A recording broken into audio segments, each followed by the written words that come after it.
Hello to all my leaders out there. Today we're going to be looking at a word that I love. It's one of the words that I teach on all the time and that I always try to incorporate into my own life, making sure that I'm taking account of it. And that's the word capacity. And so I found this quote the other day. It says, leadership is a capacity to translate vision into reality. I'm going to read that again. Leadership is the capacity to translate vision into reality. Now, the first thing I want to do is just take a look at and think about that word capacity. We often are not truly looking at that word capacity. It's kind of taking and drawing that analogy of a budget, right? So if I went and I opened up my life and I said, okay, here are my financial goals. Here's what I've got to be able to do to survive. Here's what I want to do for fun. Here's how I want to invest. And I take all of those elements and I say, okay, I've got them in place. I know what I want to do. And I just start willy-nilly just kind of hitting go and pressing yes on everything that I can. I'm going to be drawing from an empty account at some point. If I'm really not taking and paying attention to my budget, if I'm not looking at the things that are coming in versus going out, if I'm not playing the game correctly as far as what it looks like to be able to run my life by a budget, I truly will be drawing from an empty account at some point. And so when you look at that idea of capacity, we are all the time, I think, inside of leadership drawing from empty accounts because we haven't taken into consideration this idea of capacity. If you think about the things that are going on inside of your world, so let's say you are leading and managing a company. Your ability to say yes to things is only going to come from your opportunities that you have inside of your schedule, right?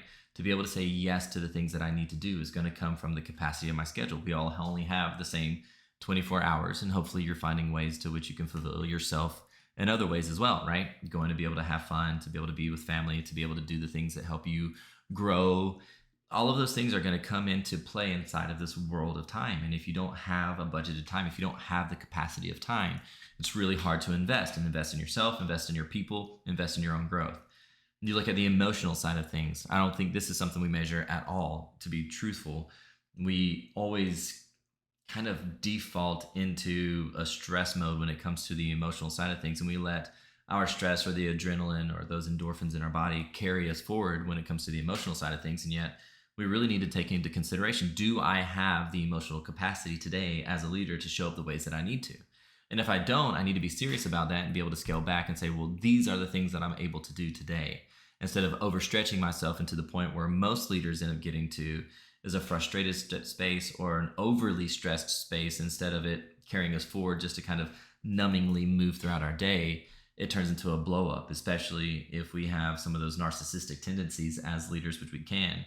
We will absolutely blow up at the next thing. And usually, unfortunately, the straw that breaks the camel back is such a minor thing. And it's usually at the expense of somebody who is a treasure inside of our offices or inside of our leadership. And so when we don't measure this idea of capacity, we really put ourselves at a detriment to be a leader, the right leader that we need to be. We have to start measuring and budgeting our capacity. And that's emotional capacity. And what about your physical capacity? I said that funny. Or your physical capacity, right?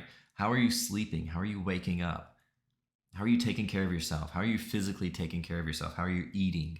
All of those things come into that physical capacity, that emotional capacity. What are you doing to make sure that you're finding yourself fulfilled in the spaces where you need to be fulfilled, right? How are you going to get through the things that really bring that emotional turmoil?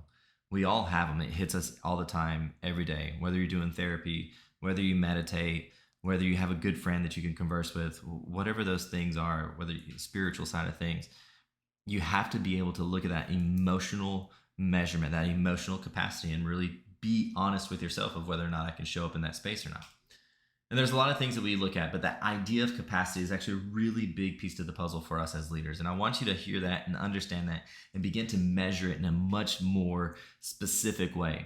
Do I have the ability to show up? You know, you see these wheels all the time that have, you know, my life balance, and there'll be work and, you know, my education, my personal life, my friends, you know, whatever the case may be. Usually it's between like 5 to 7 areas.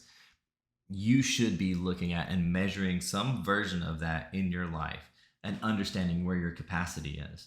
And so back to this quote, which is really good, is that leadership is the capacity to translate vision into reality. And I want you to really think about the measurement, the weight of this quote. Leadership is the capacity to translate vision into reality. And so in the blog that I wrote kind of concerning this idea, and you can go check it out, but there's three things that I looked at. And the first thing is looking at vision. Vision is a really difficult thing.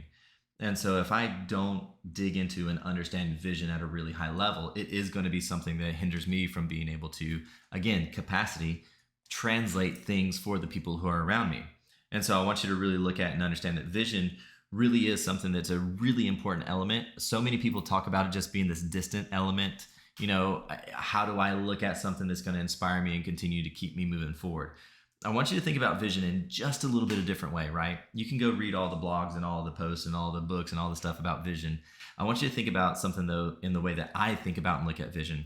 Vision is our peripheral, okay? Vision is my ability to look at what's happening around me and not be distracted from the things that are going on in my world so that then I can continue to move forward.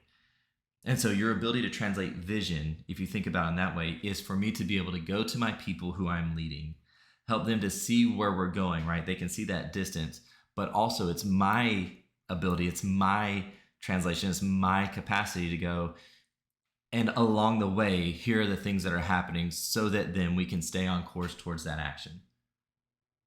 Your ability to be able to get people to understand not just that distant element, but then when things are happening around us, I am on a clear, concise path, and that we're not going to be distracted from anything.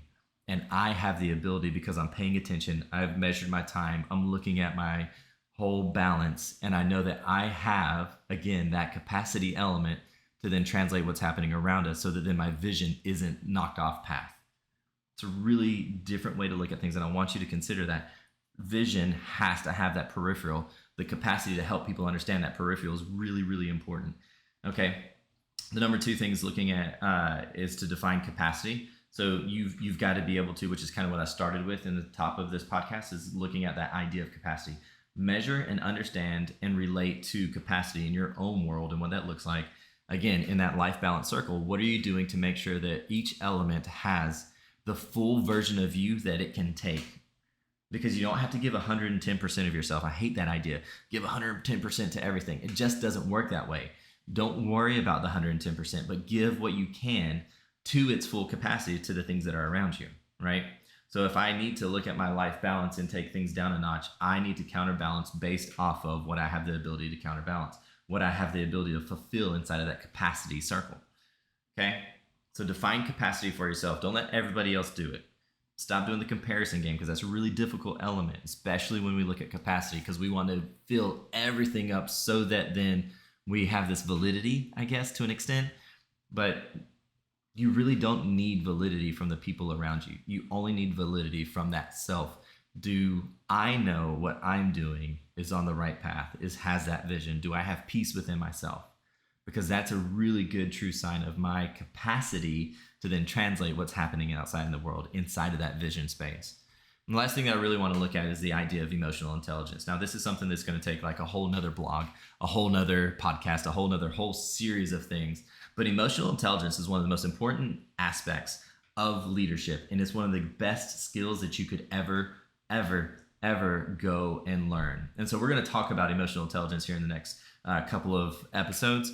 But I want to lay the groundwork that if you are really looking at leadership being able to have that capacity to translate vision, well, your emotional intelligence has to be scoring, right? So many of us don't even score on the level of emotional intelligence.